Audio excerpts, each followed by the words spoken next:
Identifikohet personi I cili u gjeti I djegur brenda makinës në Llogara.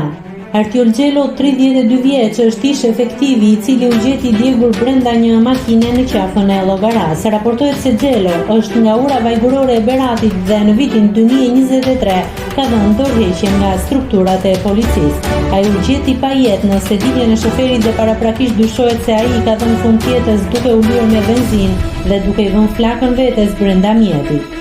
Paraprakisht dyshohet se shkak për ngjarjen është bërë fakti se 32 vjeçari nuk po gjente dot një punë. Sipas raportimeve, ai u kishte thënë familjarëve se nuk do të kthehej në shtëpi nëse nuk do gjente punë sot.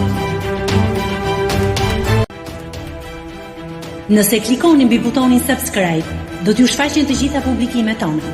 Ju ftoj t'i bëni subscribe kanalit, të pëlqeni videot dhe të lini komentin tuaj.